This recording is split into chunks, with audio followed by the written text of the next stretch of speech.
IVM. Hi, I'm Utsav, a behavior researcher by training and a slow traveler by passion. Postcards from Nowhere is a travel podcast where I condense a decade of travel experiences and explore not just the where, but also the why and how to travel. My stories emerged from slow traveling the less explored parts of the world: Bosnia and Herzegovina, Armenia, Uzbekistan, and even China. At the end of each story, I give practical tips and new ideas about how to travel better.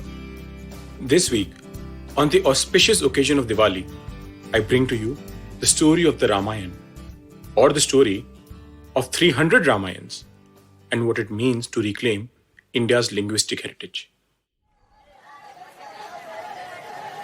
If you grew up in the late 1980s in India, specifically between 1987 and 88, there was an inescapable phenomenon. Every Sunday morning, you would see people hurry up with their weekend chores.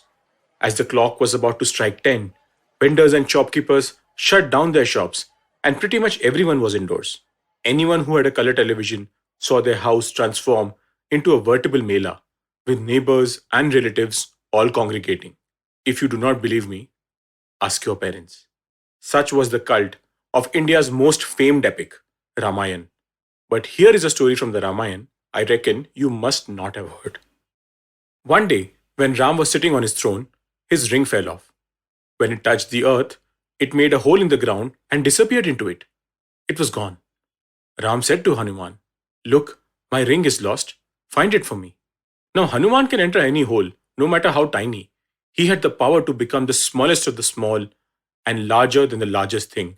So he took on a tiny form and went down the hole. He kept tumbling down and suddenly he fell into the netherworld. The women down there exclaimed, "Look, a tiny monkey! It's fallen from above." They caught him and placed him on a thali. The king of the netherworld liked to eat animals, so Hanuman was sent to him as a part of his dinner along with his vegetables.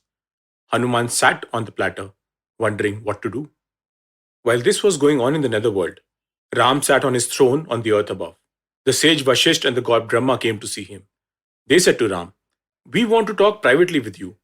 We don't want anyone to hear what we say or interrupt it. Do we agree?" "All right," said Ram, "we will talk." Then they said, "Lay down a rule. If anyone comes in as we are talking, his head should be cut off." "It will be done," said Ram. Who would be the most trustworthy person to guard the door? Hanuman had gone down to fetch the ring. Ram trusted no one more than Lakshman, so he asked Lakshman to stand by the door. "Do not allow anyone to enter," he ordered. Lakshman was standing at the door when sage Vishwamitra appeared and said, "I need to see Ram at once. It's urgent. Tell me, where is Ram?" Lakshman said, "Don't go in now. He's talking to some people. It's important." "What is there that Ram would hide from me?" said Vishwamitra. "I must go in right now." Lakshman said, "I'll have to ask his permission before I can let you in." "Go in and ask then." "But I can't go in till Ram comes out. You will have to wait. If you don't go in and announce my presence, I'll burn the entire kingdom of Ayodhya with a curse," said Vishwamitra. Lakshman thought, "If I go in now, I'll die. But if I don't go, this hot-headed man will burn down the entire kingdom. It's better that I alone should die." So he went right in. Ram asked him, "What's the matter?" And Lakshman said, "Vishwamitra is here, so send him in." So Vishwamitra went in. The private talk had already come to an end. Brahma and Vashisht had come to see Ram and say to him, "Your work in the world of human beings is over. Your incarnation as Ram must now be given up. Leave this body, come up, and rejoin the gods." That's all they wanted to say. But Lakshman said to Ram, "Brother, you should cut off my head." And Ram said, "Why? We had nothing more to say. Nothing was left. So why should I cut off your head?" Lakshman finally said, "You can't do that. You can't let me off because I'm your brother. There will be a blot on Ram's name. You did not spare your wife. You sent her to the jungle. I must be punished. I will leave." Lakshman was an avatar of Sheshnag, the serpent on whom Vishnu sleeps. His time was up too. He went directly to the river Sarayu and disappeared in the flowing waters. When Lakshman relinquished his body, Ram summoned all his followers, Vibhishan, Sugriv and others, and arranged for the coronation of his twin sons, Lav and Kush. Then Ram too entered the river Sarayu. All this while, Hanuman was in the netherworld. When he was finally taken to the king, he kept repeating the name of Ram, Ram, Ram, Ram, Ram. Then the king asked, "Who are you and why have you come here?" And Hanuman said, Ram's ring fell into a hole. I've come to fetch it. The king looked around and showed him a thali. On it were thousands of rings. They were all Ram's rings. The king brought the thali to Hanuman, set it down, and said, "Pick out your Ram's ring and take it." They were all exactly the same. "I do not know which one it is," said Hanuman, shaking his head. The king said, "There have been as many Rams as there are rings on this thali. When you return to earth, you will not find Ram. This incarnation of Ram is now over. Whenever an incarnation of Ram is about to be over, his ring falls down. I collect them and keep them. And now you can go." This is just one of the many stories in the Ramayana. And this is just one of the many Ramayans which exist in the world. Even the famed rendition of the Ramayan, which was aired on television in the 80s, derived the story from Valmiki's Ramayan, Tulsidas's Ramcharitmanas, Tamil Kamb Ramayan, Marathi Bhavarth Ramayan, Bengali Krutivas Ramayan, Telugu Sri Ranganath Ramayan, Kannada Ramcharit Puranam, Malayalam Adhyatma Ramayan, and even an Urdu Ramayan by Chakbast. However, in 2008, a strange controversy erupted. The Akhil Bharatiya Vidyarthi Parishad demanded that an essay by A.K. Ramanujan titled 300 Ramayanas be taken down from the Delhi University syllabus. They claimed that the essay said there was not an original Ramayan and there were many different tellings of it.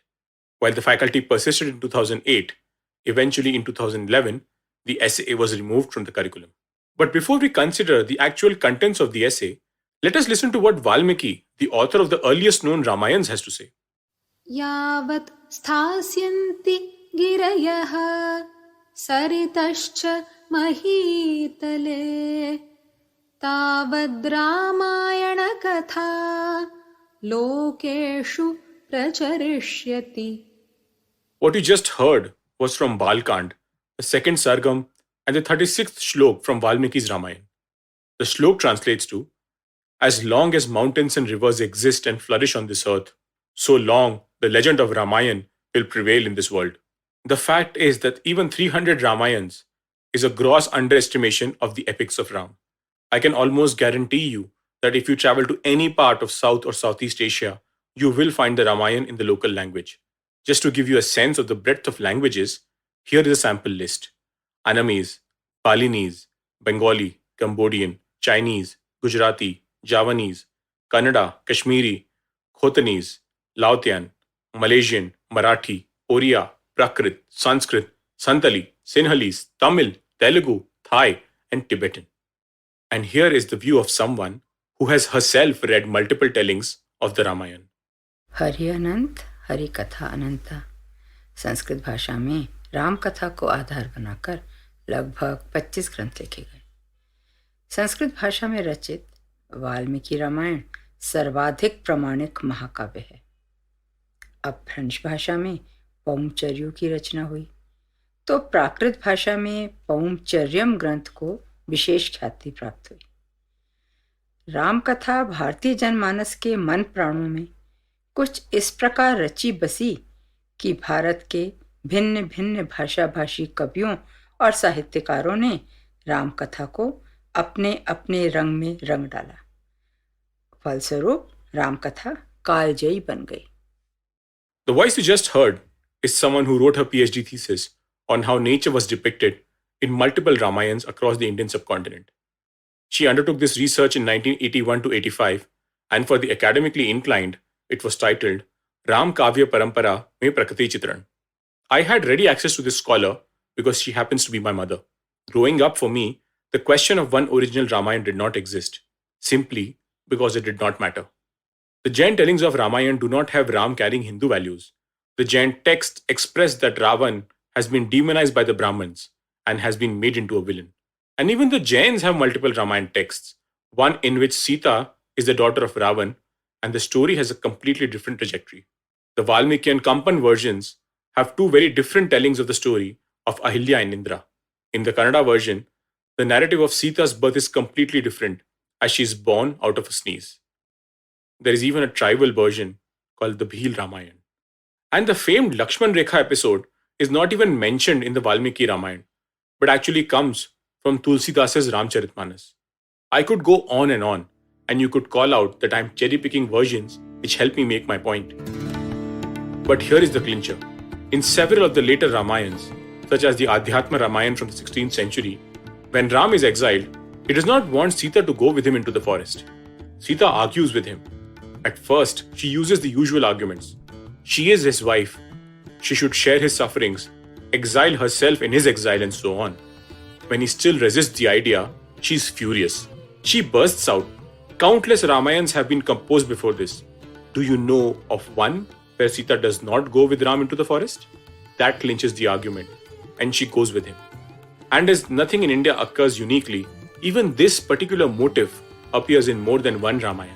And in that sense, every text of Ramayan is the meta text, inspired by various other renditions. All over the world, we are seeing the return of a virulent form of nationalism, often ensconced within religion. The very state and non-state actors who choose to privilege a certain narrative of the sacred texts are often merely finding ways to consolidate their power, rather than display a genuine interest in linguistic heritage. This Diwali, I hope you see culture for what it is, an infinite meta-rendition of bygone stories, living and breathing within all of us. Wishing you all a very happy and prosperous Diwali.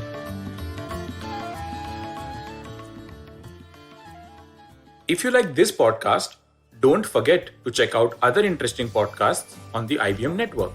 You can listen to us on the IVM Podcast app or ivmpodcast.com. You can also follow us on our social media. We are at IVM Podcasts on Twitter and Instagram.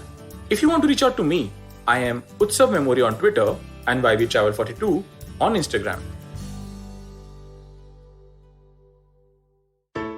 Hey everybody, it's been a great week on the IVM Podcast Network. On the Edges and Sledges Cricket Podcast, DJ and Ashwin discuss how Pakistan won against India, ending its 29-year World Cup streak, and discuss some of the other matches from the Super 12 round of the T20 World Cup. On Agla Station Adulthood, learn all the skincare essentials with dermatologist Puneet Sarogi as Ritasha and Ayushi ask him about skincare routines. On Hans Fani, listen to an interesting story, Dustbin Mein Peek, about how the government targets the common man to divert people's attention from political corruption. On the Habit Coach Kannada podcast, Ashton introduces the concept of a sleep primer and how we can use it for better.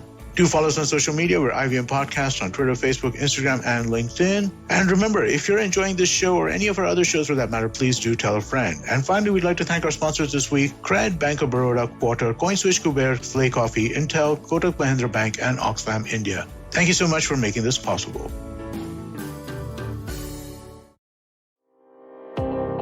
Do you wonder why China does the things that it does? Or want to know how we could improve online privacy? Or perhaps you're thinking about how we can kickstart India's economy. If you'd like to search for the answers to such questions, check out All Things Policy, a daily public policy podcast that covers everything from employment figures to aircraft carriers. Tune in from Monday to Friday for new episodes and fresh takes.